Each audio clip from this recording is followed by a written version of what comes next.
Ambassador Masood Khalid साहब, चीन और रशिया जो हैं वो स्ट्रेटेजिक पार्टनर्स हैं बिल्कुल, और शंघाई ताउन तंजीम के भी अहम रुकन हैं, फिर खित्ते की दो इंतहाई अहम तरीन ताकतें हैं, बहुत ही क्लोज रिलेशंस हैं। हिंदुस्तान का रशिया में पहुंचना, मॉस्को से ख़ास तौर पर कहना कि इस तनाज़े में मॉस्को कोई अपना रोल अदा करते, आप कैसे देखते हैं कि रशिया इस सूरत हाल को नंबर वन कैसे देख रहा है, एंड कैन रशिया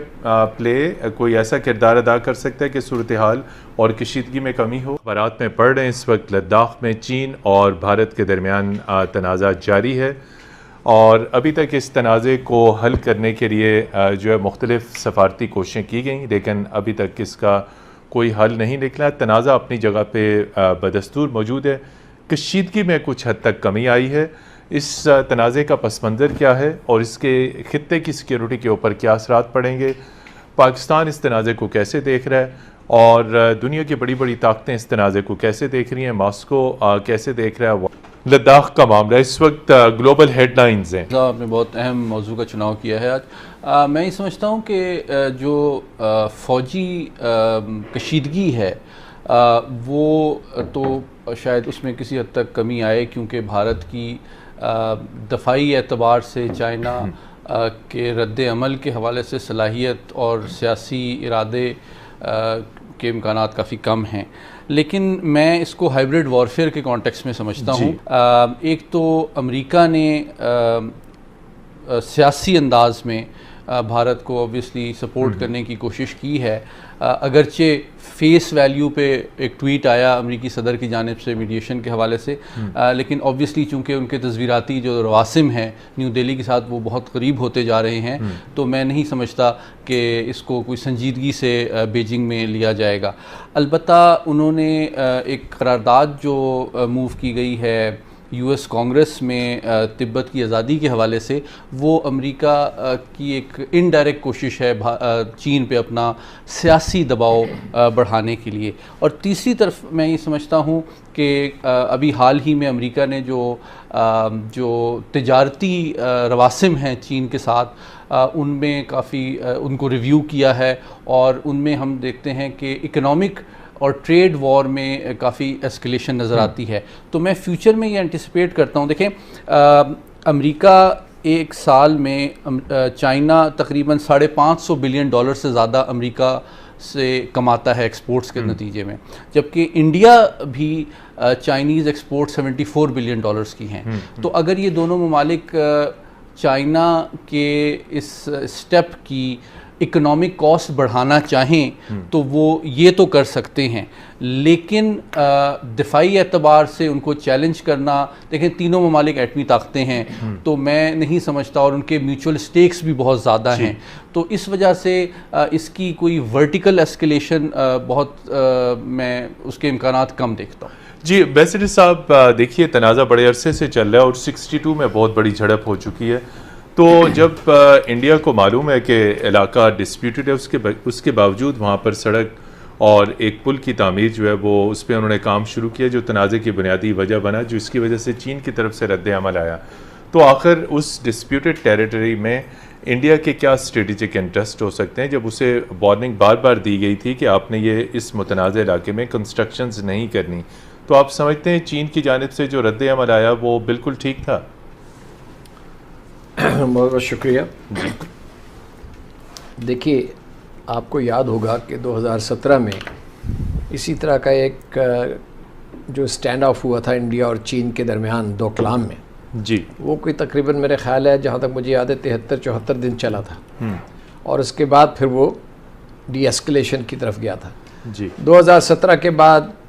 इनकी वुहान में समिट हुई, प्रेसिडेंट शी की और प्राइम मिनिस्टर मोदी की। उसके बाद चेन्नई में 2019 में ये मिले, और ये तय पाया कि दोनों लीडर्स के दरमियान ये तय पाया कि बॉर्डर के ऊपर एलएसी के ऊपर ट्रैंक्विलिटी विल बी मेंटेन्ड। ठीक है जी। तो अभी इस दो समिट्स को एक साल भी नहीं गुजरा, यानी कि एक 2017 में हुई, 2018 में, और उसके बाद ये हमारी ये दूसरी जो हुई चेन्नई वाली 2019 में, यानी कि अभी स्याही भी खुश्क नहीं हुई और ये दोबारा बॉर्डर के ऊपर आप ये एस्केलेशन देख रहे हैं। तो इसमें जो सारे एनालिसिस सामने आ रहे हैं तज्जियाकार और इसमें स्ट्रेटेजिक मिलिट्री एनालिस्ट और सिफारतकार, वो ये कह रहे हैं कि इसमें इंडिया ने जो अपनी यानी कि उन्होंने एकदम जो फोर्टिफाई करने की कोशिश की है और वहाँ जो रोड बनाने की कोशिश की है और वो एयर स्ट्रिप बनाने की कोशिश की है, उसको यानी कि उसके जवाब में चाइना ने वहाँ पर कुछ अपनी तादाद जो है फ़ौज की बढ़ाई है, न्यूमेरिकल स्ट्रेंथ बनाई है और एक्चुअली दोनों साइड से वो बढ़ी है और ये झड़पें वगैरह हुई हैं। तो इसमें जो बज़ाहिर नज़र आ रहा है उसमें ये साफ नज़र आ रहा है कि इंडिया की तरफ से ये एक ब्रॉडर और बिगर अंडरस्टैंडिंग हुई थी, उसकी खिलाफ वर्जी हुई। सईद मोहम्मद अली साहब, ये बताइए कि आप देखते हैं कि जो ख़ास तौर पर अमरीकी सदर की जानिब से मैसेज आया मुसाहिलत का, और आप देखते हैं इसमें कुछ सिंसियरिटी है, और जिस तरह कि आप पहले ख़ुद कह चुके हैं कि उधर से वाशिंगटन मुसाहिलत के भी ऑफ़र करता है लेकिन एंटी चाइना स्टेप्स भी वो लेता है, तिब्बत की रिकग्निशन के लिए बिल भी मूव होते हैं, तो ये अमेरिका की जानिब से जो मुसाहिलत की जो ऑफ़र है ये कोई कारगर हो सकती है, चूँकि इशू तो बहुत गंभीर है। दिलचस्प बात यह है कि मैं समझता हूँ कि इस ऑफ़र को न्यू दिल्ली और बीजिंग दोनों गैर हकीकत पसंदाना समझेंगे for different reasons. Beijing obviously has no incentive to take it seriously, especially जबकि अमेरिका और भारत तस्वीराती एतबार से बहुत करीब आते जा रहे हैं। एक तो ये एस्पेक्ट है, और दूसरी बात जब वो मुसालिहत की बात करते हैं तो मैं समझता हूँ जो भारतीय सियासी क़यादत है और जो फ़ौजी क़यादत है उनके लिए ये बड़ी डिसअपॉइंटमेंट की बात है कि उनका एक मेजर स्ट्रेटेजिक एलाई चीन पे दबाव डालने के बजाय या उनसे हमदर्दी और सपोर्ट एक्सप्रेस करने के बजाय मुसालिहत की बात कर रहा है। तो अगर आपका एक एलाई आपको सपोर्ट नहीं कर रहा और न्यूट्रलिटी शो कर रहा है तो this should I hope and I expect के दोनों के दरमियान एक serious deficit of trust develop होगा, and it is a litmus test of the Asia Pacific strategy for of the US कि देखिए अगर ये एक छोटी सी एक टैक्टिकल लेवल की एस्केलेशन है और इसके अंदर भी ना तो भारतीय अफवाज और सियासी क़यादत ने ये पॉलिटिकल विल और कैपेबिलिटी शो की है कि वो चाइना के ख़िलाफ़ कोई अहम कदम उठा सकते हैं, कोई सब्सटैंटिव स्टेप ले सकते हैं, तो ये वाशिंगटन और बेल्टवे के अंदर भी लोगों को सोचने पे मजबूर करेंगे कि क्या कितना अपनी सिक्योरिटी इंटरेस्ट को भारत स्टेक पे लगाएगा अमरीकी मफादात के लिए इस्तेमाल होने के लिए। और दूसरी जानिब भारत के अंदर भी जो स्ट्रैटेजिस्ट हैं, जो पॉलिटिकल लीडर हैं, जो फ़ौज है, वो इस बात के पे नज़र-ए-सानी पे मजबूर हो जाएंगे कि क्या अमेरिका हमें इस्तेमाल करना चाह रहा है लेकिन हमें तो वो सपोर्ट डिप्लोमेटिक लेवल पे भी करने के लिए तैयार नहीं है, तो फौजी तौर पे वो क्या करेंगे। जी, एम्बेसडर मसूद खालिद साहब, ये बताइए कि